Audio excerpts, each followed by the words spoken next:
নমস্কার বন্ধুরা, কালকে বাজার থেকে একটা আনারস নিয়ে এসেছি। আমি তোমাদেরকে প্রথমেই বলেছি যে আমি কিন্তু খেতে খুব ভালোবাসি।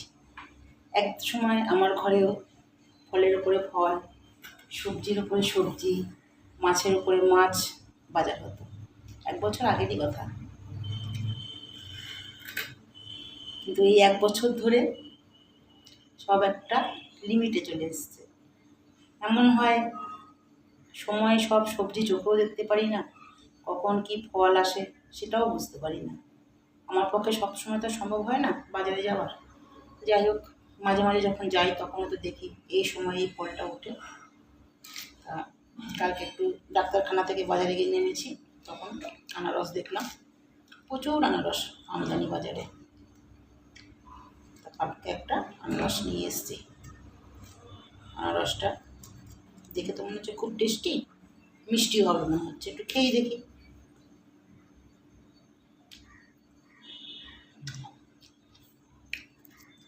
খুবই মিষ্টি। আনারসটা অনেক বড়ও ছিল, জানো, আমি কেটে ফেললাম। দেখো, এটা হাফ, এখনও এটা হাফ রয়েছে, তাই বুঝতে পারছো না, অনেক বড় ছিল।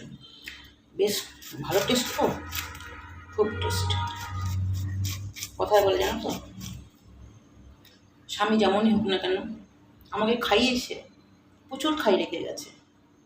বাজারের উপরে বাজার, মাছের উপরে মাছ, সবজির উপরে সবজি, ফলের উপরে ফল। তখন খেতে পারতাম না, তখন আমি বিরক্ত হয়ে যেতাম। কিন্তু এখন বুঝতে পারি তার অভাবটা।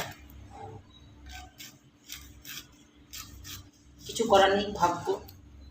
আমার ভাগ্যটা অনেকটাই খারাপ, তোমাদের সঙ্গে একদিন শেয়ার করব।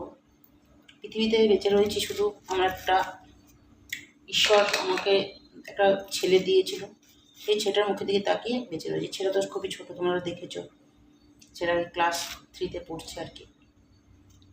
যাই হোক, ঈশ্বরের কৃপায় এখনও অবধি পৃথিবীর আলোটা দেখতে পাচ্ছি। জীবনে অনেক বড় বড় ঘটনা ঘটে গেছে। 2016 সালে 22 বছরের একটা ছেলে চলে যায়। তারপরে 2017 সালে আমাকে ঈশ্বর আবার একটা ছেলে দেয়। মেয়ে আছে, মেয়েটার বিয়ে দিয়ে দিয়েছি। যাক, এখন যাও সুখে শান্তিতে ছিলাম 1 বছর মতো, উনিও আমাকে ছেড়ে চলে গেলেন।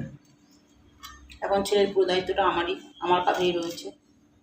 তোমরা শুধু আশীর্বাদ করো আমি যেন ছেলেটাকে ঠিক মানুষের মতো মানুষ করতে পারি।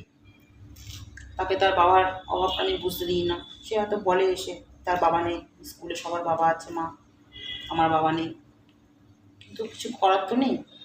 ঈশ্বরের হাত, ঈশ্বর বলে সব কিছু তুমি হাসি মুখে মেনে নেবে। তাই আমি হাসি মুখে সব কিছু মেনে নিয়েই আবার আমার যাত্রাপথ শুরু করে দিয়েছি।